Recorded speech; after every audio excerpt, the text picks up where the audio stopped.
ഇന്ന് നമ്മൾ പഠിക്കാൻ പോകുന്ന ഒരു ഫ്രേസ് എന്ന് പറയുന്നത് കെയിം ഓവർ എന്നാണ്. കെയിം ഓവർ എന്ന് പറഞ്ഞാൽ എന്താണെന്ന് ഗസ് ചെയ്യാൻ പറ്റുമോ?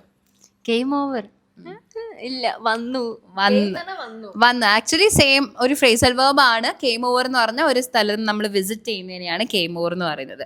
ബേസിക്കലി ഒരു സ്ഥലത്തേക്ക് വന്നു അത് തന്നെയാണ്. പക്ഷെ വിസിറ്റിംഗ് എന്നുള്ളൊരു വേർഡ് ഒരു മീനിങ് വരുന്നതുകൊണ്ടാണ് കെയിം ഓവർ നമ്മൾ യൂസ് ചെയ്യുന്നത്. കുറച്ച് സെൻറ്റൻസ് പറയുമ്പോഴത്തേനും നിങ്ങൾക്ക് കുറച്ചും കൂടി എളുപ്പത്തിൽ മനസ്സിലാക്കാനായിട്ട് സാധിക്കും. അതെ, അപ്പം ഞാൻ കുറച്ച് ക്വസ്റ്റ്യൻസ് ചോദിക്കാം, ആൻസർ ട്രൈ ചെയ്യും. ഓക്കെ. എൻ്റെ സുഹൃത്ത് ഇന്നലെ എൻ്റെ വീട്ടിലേക്ക് വന്നു. ഇത് കെയിം ഓവർ വെച്ചെന്ന് പറയാൻ നോക്കിക്കേ. എൻ്റെ ഫ്രണ്ട് ഇന്നലെ എൻ്റെ വീട്ടിലേക്ക് വന്നു. My friend came over yesterday. എങ്ങോട്ട്? എൻ്റെ വീട്ടിലേക്ക്. To my home.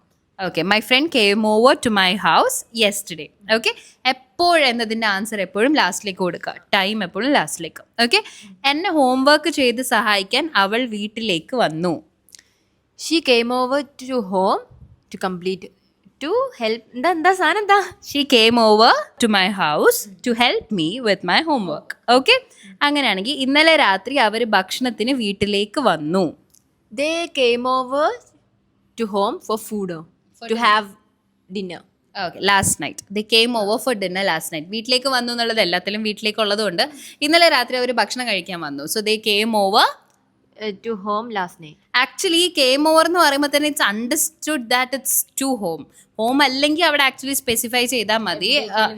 വേറെ എവിടേക്കെങ്കിലും ആണെങ്കിൽ കെയിം ഓവർ എന്ന് യൂഷ്വലി പറയുന്നത് നമ്മൾ വീട്ടിലേക്ക് തന്നെയാണ്. So it's understood the came over for dinner last night എന്ന് പറഞ്ഞാൽ അവർ ഇന്നലെ വീട്ടിലേക്ക് ഡിന്നർ കഴിക്കാൻ വന്നു എന്നുള്ള മീനിങ് തന്നെയാണ്. ഓക്കെ.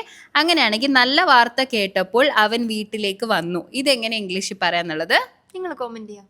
ഓക്കെ.